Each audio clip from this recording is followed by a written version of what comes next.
अस्सलामुअलैकुम दोस्तों, आप देख रहे हैं फार्मर्स टेक चैनल। दोस्तों, हम सब मुसलमान हैं और एक अल्लाह पर ईमान रखते हैं। दोस्तों, हम सब को अल्लाह ताला ने ईमान की दौलत से नवाजा है। हम सब ये कोशिश करते हैं कि हम अपने ईमान को मजबूत रखें और इसे कभी डगमगाने ना दें।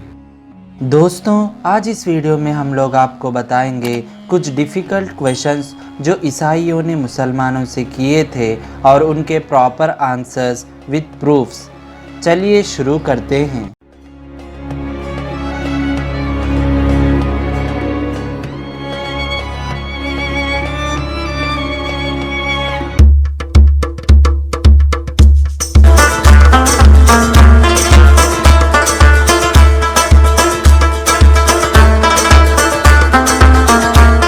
उनका पहला सवाल ये रहता है कि अगर कुरान मजीद में लिखा हुआ है कि बाइबल अल्लाह का कलाम है तो आप बाइबल के ऊपर अमल क्यों नहीं करते हैं? दोस्तों, इसका जवाब में ऐसा कहना चाहिए, कुरान में लिखा हुआ है कि बाइबल अल्लाह का कलाम है। ये कहना बिल्कुल गलत है, क्योंकि कुरान में कहीं भी ये लिखा नहीं है कि बाइबल अल्लाह का कलाम है, बल्कि ये लिखा हुआ है कि इंजील अल्लाह का कलाम है। बाइबल के बारे में कहीं भी जिक्र नहीं है, और ये प्रेजेंट बाइबल जो क्रिश्चियंस के पास है वो इंजील नहीं है। हम लोग ये ज़रूर मानते हैं कि इंजील को अल्लाह ताला ने ईसा अलैहिस्सलाम पर नाजिल किया था, लेकिन बाइबल जो उनके पास है वो अल्लाह ताला का कलाम नहीं है। ये मिक्सचर है, एडिट किया हुआ है।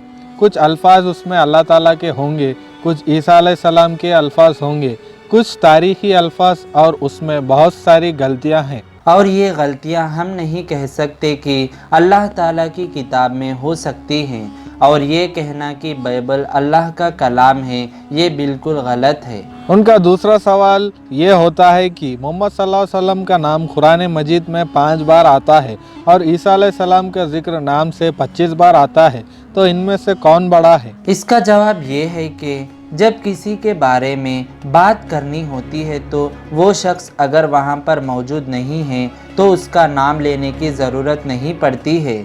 हम ये कहेंगे कि ये भाई साहब ने या इन्होंने सवाल किया है, यहाँ पर नाम लेने की ज़रूरत नहीं है। लेकिन अगर कोई शख्स वहाँ पर मौजूद नहीं है तो उनके बारे में बात करने के लिए नाम लेना ज़रूरी पड़ता है। इसी तरह से जब कुरान मजीद नाजिल हो रहा था वहाँ पर मोहम्मद सल्लल्लाहु अलैहि वसल्लम मौजूद थे, इसीलिए उनको सैकड़ों बार कहा गया या नबी या रसूल। और जब वहाँ ईसा अलैहिस्सलाम का जिक्र होता है तो उनका नाम लेना ज़रूरी होता है, क्योंकि वहाँ पर ईसा अलैहिस्सलाम मौजूद नहीं थे। इसीलिए ईसा अलैहिस्सलाम का नाम कुरान मजीद में 25 बार लिया गया है, वरना मोहम्मद सल्लल्लाहु अलैहि वसल्लम का नाम कुरान मजीद में सैकड़ों बार मौजूद है। लेकिन अगर फिर भी वो नहीं मानते हैं तो हमें उनसे कहना चाहिए कि कुरान मजीद में मूसा अलैहिस्सलाम का नाम 132 बार आता है, तो क्या आप मानेंगे कि मूसा अलैहिस्सलाम ईसा अलैहिस्सलाम से बड़े हैं? ईसाई ईसा अलैहिस्सलाम को उनका खुदा मानते हैं, इसीलिए वो उन्हें बड़ा मानते हैं। अगला सवाल ये होता है कि मोहम्मद सल्लल्लाहु अलैहि वसल्लम ने बहुत से मौजज़े यानी मिरेकल्स किए, लेकिन उन्होंने कभी भी मुर्दों में जान नहीं डाली। लेकिन ईसा अलैहिस्सलाम ने मुर्दों में जान डाली थी, तो कौन बड़ा हुआ?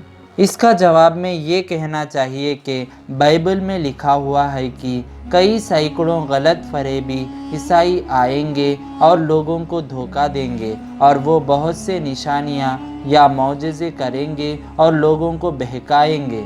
इसका मतलब ये है कि मौजज़ा इज़ नॉट ए टेस्ट, यानी मौजज़ा निशानी नहीं है कि कौन बड़ा है और कौन बड़ा नहीं है। और कुरान मजीद में भी जिक्र आता है कि जितने भी मौजज़े किए हैं, जितने भी पैगंबरों ने, वो सब अल्लाह ताला ने किए हैं, वो पैगंबरों ने खुद से नहीं किए हैं। इसीलिए कुरान मजीद में आता है बिस्मिल्लाह।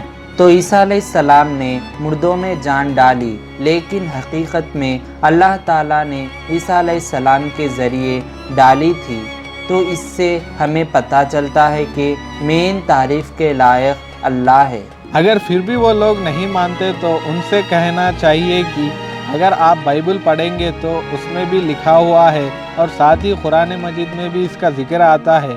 जब फ़िरौन मूसा अलैहिस्सलाम को बुलाता है तो वहाँ पर पहुँचने पर बहुत से जादूगर दिखते हैं। जादूगरों ने लकड़ियों को फेंका और वो सांप बनती हैं। तो मूसा अलैहिस्सलाम ने सिर्फ मुर्दों में जान नहीं डाली, बल्कि उन्होंने वहाँ पर उनकी लाठी को जानवर बनाया था, मतलब लकड़ी को अजदहा बनाया था।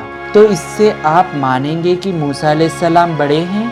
अगला सवाल ये होता है कि मोहम्मद सल्लल्लाहु अलैहि वसल्लम के वालिद और वालदा थे, लेकिन ईसा अलैहिस्सलाम के सिर्फ वालदा थे, उनके वालिद नहीं थे, तो कौन बड़ा? इसका जवाब ये है कि कुरान मजीद में अल्लाह ताला फरमाते हैं, ईसा अलैहिस्सलाम की मिसाल अल्लाह ताला के नज़दीक आदम अलैहिस्सलाम जैसी है। मतलब अल्लाह के पास ईसा अलैहिस्सलाम और आदम अलैहिस्सलाम दोनों का मिसाल एक जैसा ही है। अल्लाह ताला आदम अलैहिस्सलाम को मिट्टी से बनाया है। अगर आप लोग कहते हैं कि ईसा अलैहिस्सलाम खुदा है क्योंकि उनके वालिद नहीं हैं, तो आदम अलैहिस्सलाम के ना वालिद थे और ना ही वालदा थे, तो इसका मतलब आदम अलैहिस्सलाम ईसा अलैहिस्सलाम से बड़े खुदा है क्या? तो वो लोग कहेंगे कि नहीं, ये सब सिर्फ कुरान मजीद में ही नहीं बल्कि उनके बाइबल में भी है कि आदम अलैहिस्सलाम का ना वालिद थे ना वालदा थे। तो दोस्तों, इस तरह से हमें उनकी किताब से ही जांच करके और उनका मुतालिबा करके उन्हें उनकी ही किताब से जवाब देना चाहिए और इस्लाम के करीब लेके आना चाहिए। अल्लाह ताला फरमाते हैं कि जब भी कोई बड़ी बड़ी बातें कहता है तो उनसे कहो आप अपना सबूत पेश करो अगर आप सच्चे हो तो। बहुत लोगों को अक्सर ये गलत फहमी है कि कुरान मजीद सिर्फ मुसलमानों के लिए नाजिल हुआ है और ये नॉन मुस्लिम्स के लिए नहीं है। अल्लाह ताला फरमाते हैं कुरान मजीद में सूरह इब्राहीम में सूरह नंबर 14 आयत नंबर 1 में, अलिफ लाम रा, हमने ये किताब नाजिल की है मुहम्मद सल्लल्लाहु अलैहि वसल्लम पे ताकि वो इंसानों को अंधेरे से रोशनी में लेके आए, सारे इंसानों को, ना कि सिर्फ मुसलमानों को। अल्लाह ताला फरमाते हैं कि सूरह इब्राहीम में कि ये पैगाम है सारे इंसानों के लिए ताकि वो जान ले कि एक खुदा है।